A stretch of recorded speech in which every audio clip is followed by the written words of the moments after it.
Halo teman-teman semua, kembali lagi dengan video pembelajaran kelompok 10. Anggota dari kelompok kami yaitu Angela Guines, Muhammad Fadil Rohimi, dan Renika. Pada kesempatan kali ini, kelompok kami akan membahas video pembelajaran mengenai isomer pada senyawa hidrokarbon. Untuk teman-teman yang ingin mengikuti lebih lanjut, tetap stay tune terus ya. Dari kedua gambar di atas, yaitu gambar gas dan gambar bensin, tahukah kalian terbuat dari apakah kedua barang tersebut? Ya, benar sekali. Gas dan bensin sama-sama terbuat dari senyawa hidrokarbon. Hidrokarbon merupakan senyawa yang terbentuk dari unsur karbon dan hidrogen. Karbon, unsur golongan 14 yang memiliki 4 elektron di kulit terluarnya, atau elektron valensi. Untuk mengisi penuh kulit valensinya, karbon dapat berikatan dengan 4 atom lainnya agar stabil memenuhi aturan oktet. Atom karbon dapat membentuk berbagai jenis senyawa dengan bentuk rantai terbuka, rantai tertutup, atau siklik, rantai tunggal, ataupun rantai bercabang. Atom karbon dapat membentuk ikatan kovalen. Hidrogen. Hidrogen dapat membentuk senyawa yang hanya terdiri dari hidrogen, yaitu H2 atau dihidrogen. Terdapat pada golongan 1 dan bervalensi tunggal. Dapat berikatan dengan satu atom lainnya agar stabil memenuhi aturan duplet. Atom hidrogen dapat membentuk ikatan kovalen, tetapi memiliki kekuatan yang lebih lemah dibandingkan dengan ikatan kovalen lainnya. Hidrokarbon alifatik adalah kelompok senyawa yang memiliki ikatan rantai lurus, berantai cabang, dan rantai melingkar. Senyawa alifatik dibagi menjadi dua kelompok utama, yaitu senyawa alifatik jenuh dan senyawa alifatik tak jenuh. Alkana, senyawa hidrokarbon jenuh yang mempunyai ikatan tunggal pada rantai karbonnya, memiliki rumus umum CnH2n plus 2. Alkena, senyawa hidrokarbon tak jenuh yang mempunyai ikatan rangkap 2 pada rantai karbonnya, memiliki rumus umum CnH2n. Alkuna, senyawa hidrokarbon tak jenuh, mempunyai ikatan rangkap 3 pada rantai karbonnya, memiliki rumus umum CnH2n negatif 2. Nah, bab yang akan kita bahas yaitu mengenai pengertian isomer. Apa sih isomer itu? Nah, jadi istilah isomer itu pertama kali diperkenalkan oleh Berzelius, yaitu seorang ahli kimia dari Swedia. Setelah ditemukannya fenomena adanya dua atau lebih senyawa yang memiliki komposisi kimia yang identik tetapi sifat-sifat fisika dan kimianya berbeda. Maka dari itu Berzelius menduga bahwa perbedaan sifat-sifat tersebut disebabkan oleh perbedaan posisi atom di antara senyawa-senyawa yang terkait. Dalam senyawa organik sendiri, banyak dijumpai fenomena isomer, dan oleh karena itu, dengan memahami fenomena tersebut akan dapat diperoleh gambaran yang lebih lengkap lagi mengenai karakteristik senyawa organik.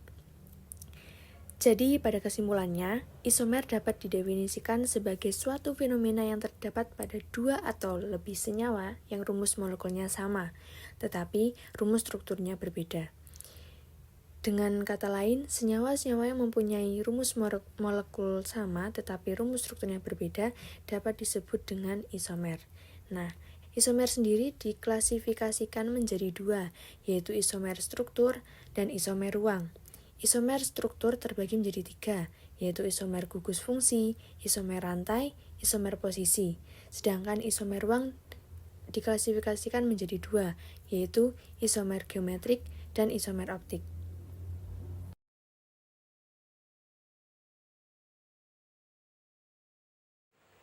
Dalam isomer gugus fungsi, rumus molekul sama, tetapi gugus fungsinya berbeda.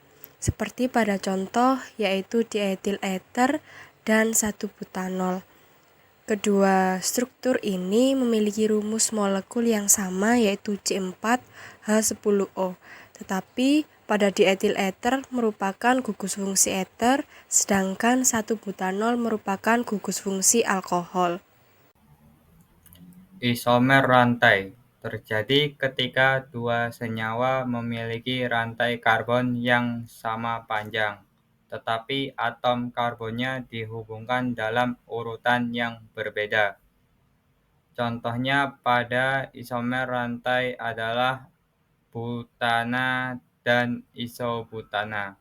Keduanya memiliki rumus molekul C4H10, tetapi memiliki struktur rantai karbon yang berbeda. Isomer posisi terjadi ketika dua senyawa memiliki rantai karbon yang sama panjang dan urutan ikatan yang sama, tetapi gugus fungsinya terletak pada posisi yang berbeda di dalam rantai. Contohnya pada kedua gambar berikut, yaitu 1,3 dibromopropana dan 1,2 dibromopropana. Keduanya memiliki rumus molekul yang sama, yaitu C3H6Br.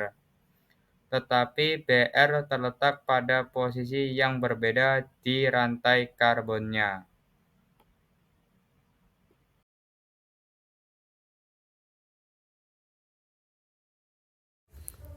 Oke, bab berikutnya yang akan saya bahas yaitu mengenai isomer geometri. Nah, isomer geometri ini sering terjadi pada senyawa-senyawa yang mempunyai satu atau lebih ikatan rangkap karbon. Isomer geometri sendiri sering juga disebut dengan isomer cis atau trans.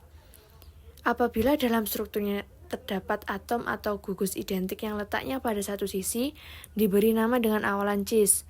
Dan apabila atom atau gugus yang identik tersebut letaknya berseberangan, diberi nama dengan awalan trans. Nah, pada isomer geometri ini terdapat dua aturan, yaitu sistem EZ dan juga aturan penentuan prioritas. Sistem EZ sendiri dapat ditentukan yang manakah dari masing-masing gugus pada setiap atom karbon ikatan rangkap yang memiliki prioritas lebih tinggi. Jika gugus-gugus yang memiliki prioritas lebih tinggi terletak pada sisi yang sama terhadap ikatan rangkap, maka di depan nama tersebut diberi huruf Z atau singkatan dari kata zusammen yang berarti bersama. Jika gugus-gugus yang memiliki prioritas lebih tinggi terletak pada sisi yang berlawanan terhadap ikatan rangkap, maka diberi huruf E atau singkatan dari kata entgegen yang berarti berlawanan. Nah, yang kedua yaitu mengenai aturan penentuan prioritas. Langkah yang pertama yaitu setiap atom yang berikatan langsung dengan atom-atom karbon ikatan rangkap ditentukan prioritasnya berdasarkan nomor atomnya.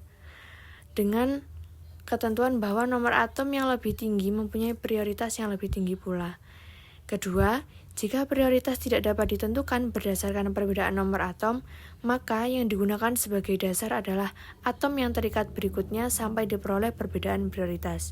Dan yang terakhir yaitu atom-atom yang berikatan rangkap tersebut dianggap mengikat dua atom sejenis dengan ikatan tunggal.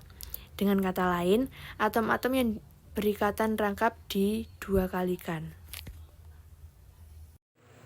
Isomer optik adalah salah satu dari isomer konfigurasi yang mampu memutar bidang cahaya terpolarisasi, baik searah atau berlawanan arah jarum jam. Nah, syarat dari senyawa untuk memiliki isomer optik yaitu senyawa-senyawa tersebut harus memiliki atom C chiral. Nah, apa sih atom C chiral itu? Atom chiral atau chiral adalah setiap molekul atau objek yang tidak dapat dihimpitkan dengan bayangan cerminnya. Nah, pada contoh di atas bisa dilihat ada analogi tangan kanan dan tangan kiri. Tangan kanan dan tangan kiri adalah bayangan cermin satu dengan yang lain, tetapi keduanya ini tidak sama. Jika dilihat, ketika tangan kanan dan tangan kiri itu dihimpitkan, atau dihadapkan ke arah yang sama, atau dengan mudahnya itu kayak ditumpuk seperti itu, maka keduanya ini tidak bisa saling berhimpit. Karena ketika ibu jari ditumpuk, dengan tangan yang satunya akan berhimpit dengan jari kelingking. Suatu objek bisa dikatakan berhimpit dengan bayangan cerminnya apabila setiap bagian berhimpit dengan bayangan cerminnya. Misalnya kalau pada tangan tadi bisa dikatakan berhimpit kalau ibu jari bisa bertemu dengan ibu jari, telunjuk bisa bertemu dengan telunjuk. Tapi pada analogi tadi tidak seperti itu kan, tangan tidak bisa berhimpit dengan satu sama lain. Nah, analogi tadi menunjukkan bahwa adalah atom kiral. Menunjukkan analogi dari atom kiral. Bisa dilihat pada gambar di atas, yaitu CH_Br_ClF adalah molekul kiral. Karena atom-atom ini ketika ditumpuk atau dihadapkan pada arah yang sama, tidak dapat berhimpit satu sama lain. Seperti yang sudah dijelaskan tadi mengenai atom kiral atau atom yang tidak dapat dihimpitkan dengan bayangan cerminnya itu disebut sebagai kiral. Selanjutnya, kalau ada atom karbon yang mengikat 4 gugus berbeda akan disebut sebagai pusat stereogenik. Pada gambar di samping bisa dilihat kalau C-nya memiliki 4 gugus yang berbeda, mengikat 4 gugus yang berbeda. Ada C yang mengikat H, C yang mengikat COOH, ada C yang mengikat R, dan C yang mengikat NH2. Kalau ada atom kiral, pastinya juga ada atom yang disebut sebagai atom akiral. Apa sih atom akiral itu? Atom akiral adalah setiap molekul atau objek yang dapat dihimpitkan dengan bayangan cerminnya.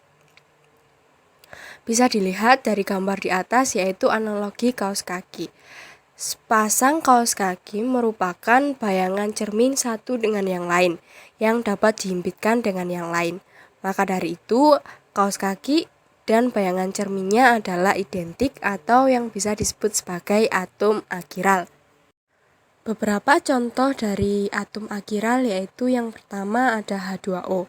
H2O ketika ditumpuk atau dihimpitkan, maka semua ikatan dan atomnya itu akan saling berhimpit atau sama. Yang merah akan bertemu dengan atom yang warna merah, atau atom O itu akan bertemu dengan atom O, dan atom H akan berhimpit dengan atom H. Maka dari itu H2O ini disebut sebagai akiral. Yang kedua ada CH2BrCl. Ketika kedua bayangan tersebut dihimpitkan atau ditumpuk, maka semua ikatan dan atomnya akan saling berhimpit. Oleh karena itu, CH2BrCl ini disebut sebagai atom yang akiral.